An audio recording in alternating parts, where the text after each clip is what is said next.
Alright, so it's canning season and we're going to be canning some salsa.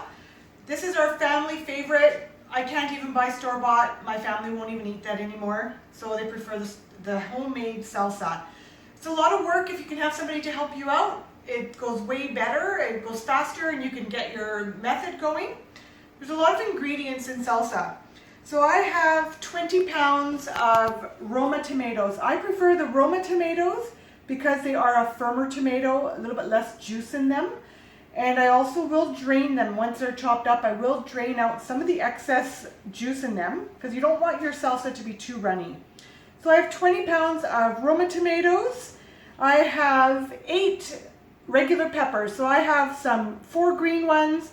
They had some purple ones at the store. I'm going to try those out this year. Or you can just use your regular red or yellow or whatever kind of peppers that you normally would use. Red, yellow, green, orange. So your regular sweet peppers. And then we have some banana peppers. So these are a mild pepper. They're not super hot. And then you want to have 8 of your mixed peppers here and 8 of your mild peppers. I also found some red ones. These are also a mild pepper. So you want to have 8 of those. I also found a couple of, these are a sweet pepper again, but I wanted some of the colors to be mixed up nice. So I just grabbed a couple of light colored ones. So it adds a little bit of color in your salsa. You also want to have hot peppers. So I have some, I'm not even sure, I think some of these are the Hungarian hot peppers. I'm not even sure what they're called. When you start to cut these, make sure you wear gloves. Even if you're going to peel your tomatoes, make sure you wear gloves. All the acid your hands will be raw by the end of the day. So I've got these hot little peppers here, and I also have these hot peppers. So you can use jalapenos, any kind. Often the smaller the pepper, the hotter it is. There are also some that are like this, but they're really long and skinny. They're, I'm not even sure what they're called, and habanero pepper. I'm not even sure what they're called. Those are also very hot. So your store, wherever you're going to pick them up at your market, they'll often have them labeled. So you want to make sure you have about 8 of your hot peppers as well. I grabbed a few extra this year. I'm just going to make it a little bit spicier. Give that a try. And I also have some onions. So these onions are from my garden. You'll want to have 2 big onions. I probably won't need quite all this. I'll probably end up using 4 of my onions in here. My onions from my garden aren't quite as strong as some of the ones in the store, so I'll probably throw a bit extra in. You're also going to need some vinegar, your pickling salt, tomato paste, which is going to help thicken your sauce. There's also some paprika in there. Let's see, what else did and some garlic. Don't forget garlic. Garlic is always really nice in there. So about 6 cloves of garlic, the nice big cloves. Some of mine are quite small, so I have more than my 8 or my 6, but I probably have about equivalent to 6 nice sized cloves of garlic. So those are all the ingredients. It's a lot to deal with, but we'll kind of try and video little bits as we're working with stuff so you can see the steps in making your salsa. Alright, so for jars, I am using just the 500 ml jars. We like our salsa in the smaller batches rather than the big jars in the fridge. This batch will probably make between 22 and 24 jars of salsa. So these are usually stored away down in my basement, so I always bring them up and I wash them again before I'm going to use them. So I've got them drying now here on my towel. So just make sure your jars are all nice and clean before you're going to use those. So my tomatoes, my Roma tomatoes, I've rinsed them all in the sink.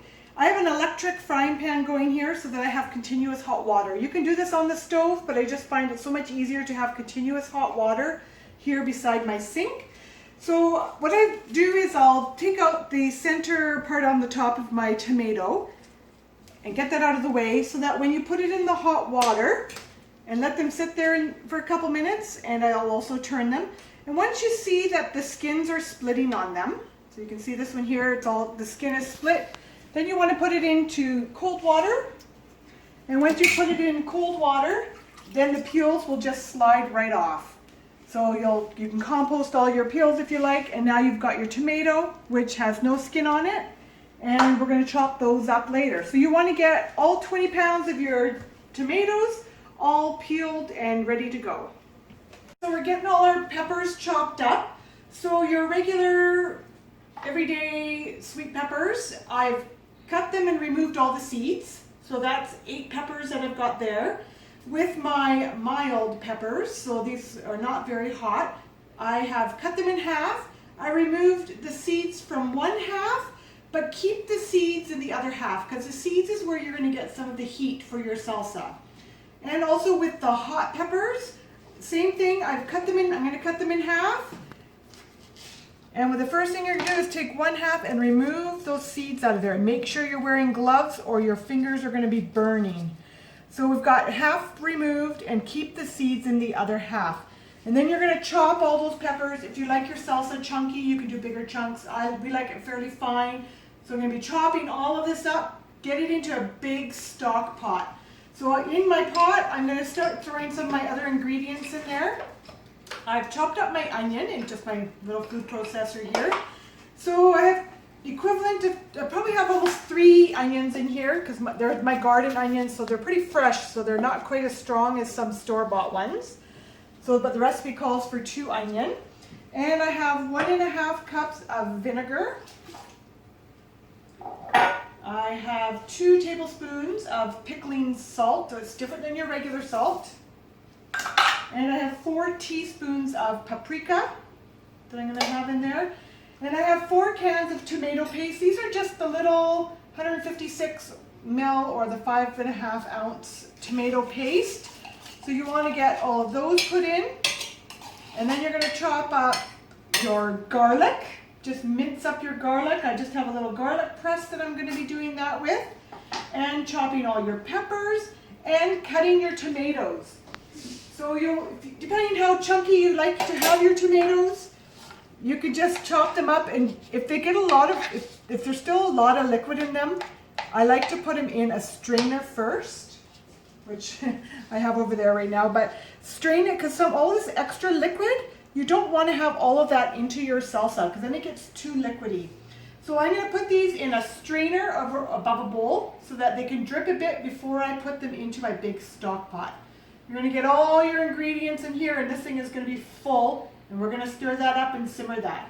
So I'm going to get busy chopping, and I'll show you what this looks like as we're going along. Alright, so we're chopping up the tomatoes, and we're letting the excess liquid drain in so that we're not getting all that juice into our salsa. And so once that's drained a bit, we're going to get that into our big stock pot. And I started chopping up my peppers. So my really hot peppers, I chopped them up quite fine because I don't want big chunks in there. And then my mild peppers, I did just slightly bigger. And then your regular sweet peppers, you can do a little bit bigger yet again if you like. So you're just going to keep chopping away at all these peppers, and you're going to get them into your big stock pot. And we're going to get that all mixed up, and when it's all in here, then we're going to put it on the stove to start cooking it. Alright, so I've got all my peppers chopped up. We're still working on the tomatoes, but I'm going to get this started on my stove so that it can start to heat up, because we need this to simmer for about an hour. See all those beautiful colors? It's looking good. So we're going to start simmering this on the stove, and we'll keep adding the tomatoes. And the juices will still come out of the tomatoes as we're simmering, so there will be liquid in here. So we're just going to get this going, and I'll show you what that looks like once we got everything in here. Alright, so I have my salsa simmering on the stove. There's been many taste tests happening already, and got some kick to it. We put a little extra hot peppers in there. So we don't want this to burn, so make sure you're stirring this very regularly.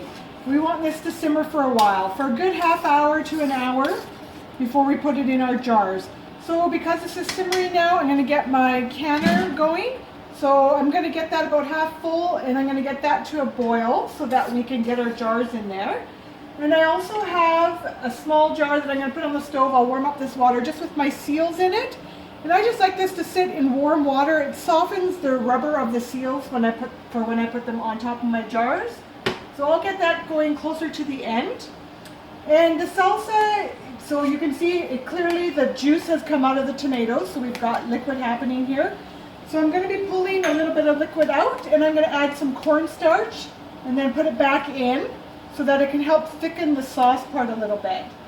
So I'm going to do that. I think I put probably a couple tablespoons of cornstarch in with this. I need just to take this out to cool it off because I don't want this to get lumpy. And I'll add my cornstarch, and then we're going to mix it all back in, and that'll just help thicken the sauce part of my salsa.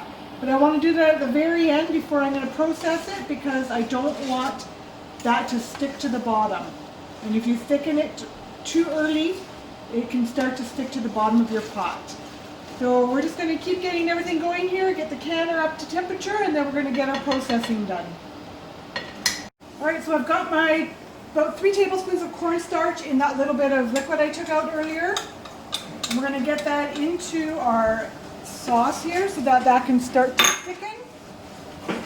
My canner's ready. It is boiling away. I'll just show you there how that is bubbling like crazy. I've got my seals in the back that are warming up. And we're going to start to get this in our jars. Just want to make sure I've got that turned down, or I don't want that to burn. Alright, so if you have one of these funnels, this works really well to not get the tops of your jars all dirty.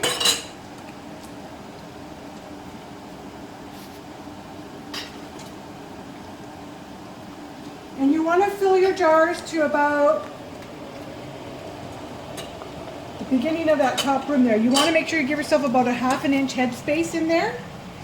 You don't want to overfill them because then the jars can't seal. So we're going to get our 7 jars here. I think that's what I could either fit 7 or 8 in my canner. I think I'm only going to have about 20 jars today, or 21, because we've been doing quite a bit of taste testing here. So we're going to probably do 3 sets of canning. So we're going to get our jars in, and once your jars are in, you'll want to make sure you make the rim is clean along the top with a clean cloth. And then you want to get your lid out of your water, and if you have one of these handy little magnets, you put that on there like that, and I'm going to put a ring on that.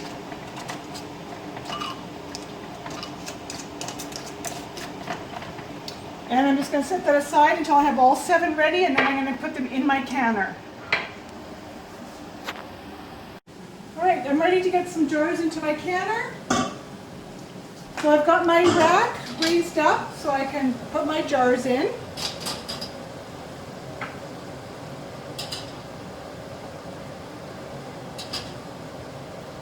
So I'm just going to do 7. I could probably squeeze a couple more in, but that's okay. And then you want to gently lower that into your water. And you want to make sure those are covered. So I didn't have quite enough water. I have more boiling water here. You want to have the water be about 1 inch above your jars.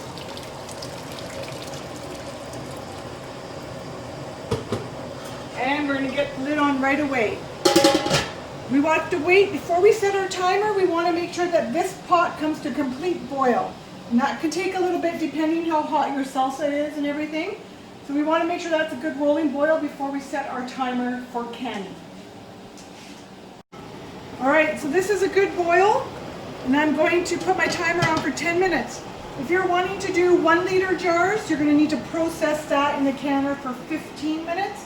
But these are just the small 500 ml jars, so 10 minutes will be good. So while this is processing for 10 minutes, I'm going to get my next set of jars ready so that as soon as these come out of the canner, I can put the next batch in right away so that you can keep on going. Alright, so you're going to need your jar grabber, I'm not even sure what it's called, to get our jars out of our canner. So it's been in for 10 minutes. You'll want to lift your jar holder out. And you're going to pull out your jars and put them on a tea towel because it's very hot. You don't want to put burn marks on your counter. I can hear some of them already popping as I pull them out. And as they cool, they'll seal.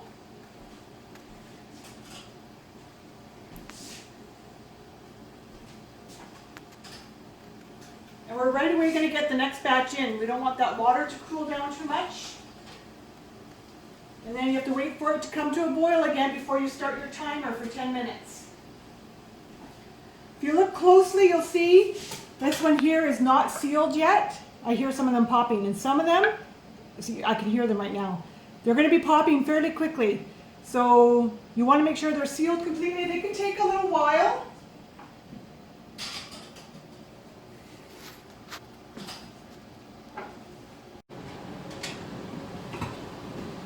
All right, I only have 4 jars in this last batch, so I need to add more water because the jars are not filling, making the water go high enough. So make sure you have boiled water on hand. So you want to make sure the water is about 1 inch or so over top of the lids. And we'll get this last batch processing for 10 minutes as well. All right, so I've got my last batch in the canner, and I've got my jars here. So you want to make sure all your jars seal, and you can tell they seal usually by looking at them. You can see that they've become indented. I have one here that has not sealed yet. So just take a listen. Sounds different. So this one probably will seal yet because I only just took these out of the canner.